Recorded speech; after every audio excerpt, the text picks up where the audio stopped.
तो जब पार्टी गलती मान रही है तो फिर जो पुलिस है, जो हुकूमत है, वो क्यों नहीं मान रही है?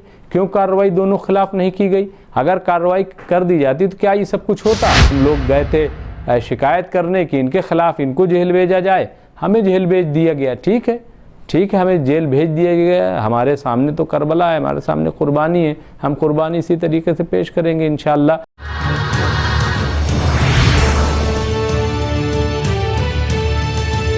देखिए, आज हमारा सर फ़ख्र से बुलंद है और हम सुरखरू होकर के तिहाड़ जेल से लौटे हैं, क्योंकि हमने कोई गुनाह नहीं किया था, बल्कि हमने अपने हक़ की आवाज़ बुलंद की थी। और जिस तरीके से बीजेपी की लीडर रही नुपुर शर्मा और नवीन कुमार जिंदल ने सरकार दो आलम हज़रत मोहम्मद मुस्तफ़ा सल्लल्लाहु अलैहि वसल्लम की शान में गुस्ताखी की थी, उसी को लेकर के हमने अपने नाराज़गी ज़ाहिर की थी और हमने बाकायदा शिकायत दर्ज कराई थी थानों में, शाहीन बाग थाने में, लेकिन कोई कार्रवाई नहीं हुई। तो हमने कॉल दी थी जो हमारे सदर हैं दिल्ली AMIM के सदर जनाब कलीमुल हफीज़ साहब ने, कि हम जंतर मंतर पर 9 जून को प्रोटेस्ट करेंगे। हमने इसके लिए बाकायदा एप्लीकेशन दी, लेकिन हमारी एप्लीकेशन ऐन मौके पर नामंजूर कर दी गई। और ये वाक़या है जुमरात के दिन का। जब ऐन वक्त पर मंजूर की गई तो हम गए ACP जो पार्लियामेंट स्ट्रीट के हैं उनसे बात की, और उन्होंने ये कहा कि आप प्रोटेस्ट न करें, बल्कि आप आइए और कल मेमोरेंडम अपना दे दीजिए।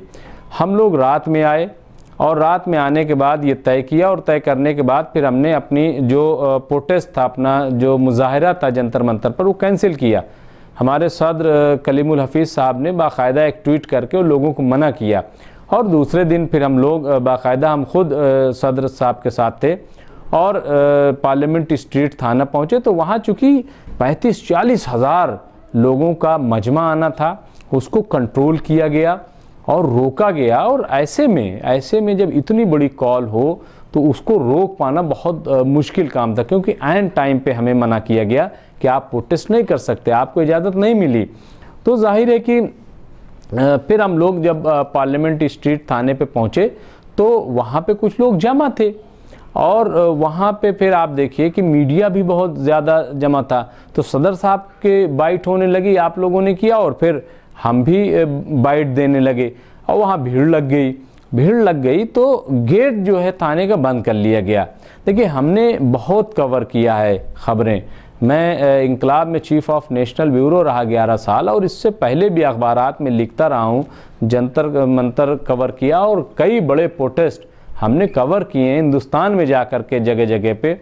लेकिन ऐसी हालत नहीं देखी। आप देखिए, जब भी प्रोटेस्ट अगर इस तरीके का हो जाता है तो वहाँ आंसू गैस के गोले या लाठी डंडा कुछ पुलिस चलाती है कि इनको भगा दें जो लोग आ गए हैं, और उसके बाद जो जिनसे काम होता है उनसे काम कराया जाता है। मसलन जैसे हम लोग गए थे और हमें बुलाया गया था, बाकायदा 2 गाड़ियों के नंबर मांगे गए थे, तो हमें ACP साहब के पास ले जाया जाता और हमसे मेमोरेंडम ले लिया जाता, और हम कहते भी रहे, लेकिन हमसे मेमोरेंडम लिया नहीं गया। उल्टा ये कि मीडिया ने हमें घेर लिया और मीडिया के साथ ही हम लोग खड़े थे, और ये सारी फुटेज मौजूद हैं, आप देख लीजिए। अब वहाँ अगर मान लीजिए कुछ लोग नारे लगा देते हैं तो कौन सी इतनी बड़ी आफत आ गई। हाँ, आप देखिए कि जितनी बड़ी गुस्ताखी की गई, उनके खिलाफ कार्रवाई क्यों नहीं हुई। और फिर हमें बस में बिठा लिया गया। बस में जब बिठाया गया तो आप देख लीजिए कि क्या सिचुएशन हुई, कि हमें फिर मंदिर मार्ग थाने पे ले जाया गया। मंदिर मार्ग थाने पे कहा गया कि ये आपको डिटेन किया गया है और अभी 4 बजे छोड़ेंगे, 6 बजे छोड़ेंगे, और फिर आप रात 10 बजे 10:30-11 बजे करीब का मेडिकल होगा। तो हम लोग समझ गए कि जाहिर है, और हमारे साथ 30 लोग थे जिसमें हमारे सदर साहब भी थे। और फिर हम लोगों को अरेस्ट किया गया, और अरेस्ट करने के बाद हम लोगों को अलग अलग थानों में, किसी को पता भी नहीं था कि कौन किस थाने में है, तो मुझे कनाट प्लेस के थाने में लॉकअप में जो है वो रात में बंद किया गया 12:30-1 बजे के करीब। और बंद करने के बाद वहाँ जिस तरीके की गर्मी थी, वहाँ जो जाहिर सी बात है लॉकअप जैसा होता है, आप देखिए। और अचानक, और फिर न मोबाइल भी हमारे जब्त हो गए, सब चीज़ें, न किसी से रब्ता हो पाया। और दूसरे दिन फिर हमें कोर्ट में पेश किया गया। कोर्ट में जो धारा लगाई गई वो इतनी झूठी धारा थी, इतनी झूठी धारा थी कि हम तो 188 के भी मुजरिम नहीं थे, 188 के भी मुजरिम नहीं है, क्योंकि हमने कोई नाफरमानी नहीं की, हमने रैली बिल्कुल, हमने मुजाहरा अपना बिल्कुल कैंसिल कर दिया था, हम तो कहने पे गए थे। दूसरी चीज़ ये कि पुलिस से मारपीट की, भाई कहाँ पुलिस से मारपीट की और क्यों हम पुलिस से मारपीट करेंगे? हाँ, क्या हम कोई क्रिमिनल हैं? हाँ, हम तो आइन के मुताबिक जो संविधान कहता है उसके मुताबिक गए थे। हाँ, लेकिन इसके बावजूद हम पे वो धारा लगा दी गई, और यही वजह है कि हमें 3 दिन के लिए और फिर कस्टडी भी मांग ली गई 14 दिन की। लेकिन बहस के दौरान बहरहाल 3 दिन 4 दिन की कस्टडी जो है वो मिली और हम तिहाड़ जेल भेजे गए। अब तिहाड़ जेल में रहे, जो मुश्किलात थी, लेकिन एक बात तो ये तय थी कि हमारा कॉज जो है, हमारा मकसद बहुत बड़ा था। देखिए, ये हिंदुस्तान का जो आइन है, हिंदुस्तान का जो संविधान है, उसी ने हमें इजाज़त दी है कि आप अपने हक़ के लिए आवाज़ बुलंद कीजिए। और इसीलिए मैं ये कहता हूँ कि अगर आज जमहूरियत को कोई मजबूत कर रहा है, जमहूरियत के लिए कोई आवाज़ बुलंद कर रहा है, तो बैरिस्टर असदुद्दीन ओवैसी साहब हैं और ये MIM है। आप देख लीजिए, वरना कोई बोलने वाला नहीं है। और जमहूरियत उसी वक्त मालूम होती है कि जब हक़ की आवाज़ बुलंद की जाए, कोई बोले, लेकिन कोई बोलने वाला नहीं है। तो मैं समझता हूँ कि ये एक बड़ी चीज़, और पूरे मुल्क में आप देखिए कि फिर आवाज़ बुलंद हुई और ये आवाज़ बुलंद होनी चाहिए थी। मैं समझता हूँ कि इसमें कोई ऐसी गलत बात नहीं है। यहाँ तो कह दे कि भाई संविधान का राज नहीं है, कह दिया जाए कि आप कुछ नहीं बोल सकते, सब खामोश हो जाएंगे। लेकिन ये कि फिर कोई और बोलेगा, कोई गलत बयानी करेगा, कोई गुस्ताखी करेगा, कोई छेड़ेगा, तो ये कोई इस चीज़ को बर्दाश्त नहीं करेगा। आज न सही कल न सही परसों आवाज़ तो उठेगी और फिर बहुत मुश्किल पेश आएगी।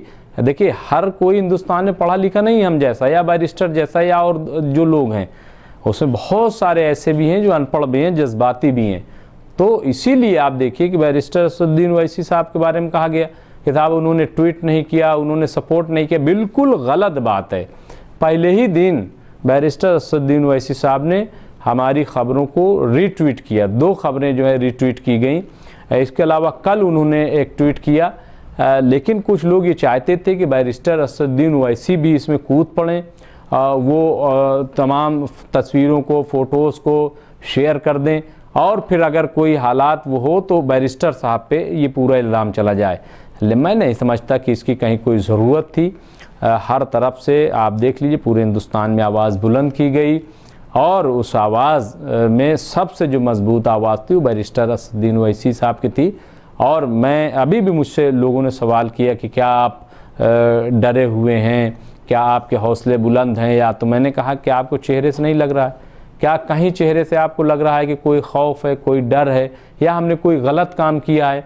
हमने संविधान के मुताबिक काम किया है, हमने किसी के ख़िलाफ़ हमने तो नारे भी ऐसे नहीं लगाए जैसे लोग लगाते हैं। इसके बावजूद कार्रवाई की गई तो ठीक है, आप हमें जेल में भेज दीजिए। अभी आपने 3-4 दिन के लिए भेजा, 14 दिन के लिए भेजिए, साल भर के लिए भेज, जो दिल चाहे कीजिए। पूरे हिंदुस्तान के जो मुसलमान उन्हीं को भेज दीजिए तो भेज दीजिए। लेकिन ये कि आवाज़ दब जाएगी, कोई डर जाएगा, ऐसा हरगिज़ नहीं है। कोई डरने वाला नहीं है। और जो हक़ की आवाज़ है, जो आइन इजाज़त हमें देगा, उस इजाज़त के मुताबिक जो है वो हम अपने मांग को मांगते रहेंगे। और सरकार जो है इस बात को याद रखे। देखिए, जब नुपुर शर्मा की गलती मानी भाजपा ने, जब नवीन जिंदल की मानी, तभी तो उनको हटाया। एक को स्पोक पर्सन से हटाया और एक 6 साल की बैन लगा दिया। तो जब पार्टी गलती मान रही है तो फिर जो पुलिस है, जो हुकूमत है, वो क्यों नहीं मान रही है? क्यों कार्रवाई दोनों खिलाफ नहीं की गई? अगर कार्रवाई कर दी जाती तो क्या ये सब कुछ होता? लेकिन बहरहाल ये एक जुल्म ज़्यादती है। हम लोग गए थे शिकायत करने की इनके ख़िलाफ़, इनको जेल भेजा जाए, हमें जेल भेज दिया गया। ठीक है, हमें जेल भेज दिया गया। हमारे सामने तो करबला है, हमारे सामने कुर्बानी है, हम कुर्बानी इसी तरीके से पेश करेंगे इंशाअल्लाह। लेकिन ये कि हम दूसरों को नुकसान पहुंचाएंगे, अपने मुल्क को नुकसान पहुंचाएंगे, ये बिल्कुल गलत बात है। कानून कभी हाथ में नहीं लेंगे। हमेशा जो है अपने मुल्क का, अपनी ज़मीन का एहतराम करेंगे। लेकिन और एहतराम इसी में है, मैं समझता हूँ कि जब यहाँ से इस तरीके से आवाज़ बुलंद की जाए। बैरिस्टर असदुद्दीन ओवैसी ने यही तो कहा कि जब 25-30 मुल्कों ने आवाज़ उठाई तब आपने सुन ली बात, लेकिन जब हिंदुस्तान के 25 करोड़ मुसलमानों ने आवाज़ उठाई तो आपने कोई बात नहीं सुनी। तो ये इसीलिए कहा गया है कि आप क्यों दूसरी जगहों पे देश को बदनाम कर रहे हैं। हम देश की शान बढ़ा रहे हैं, शान बढ़ा रहे हैं, और इंशाअल्लाह देश की शान बढ़ाते रहेंगे, लेकिन अपने वक़ार के साथ और अपनी शिनाख्त के साथ।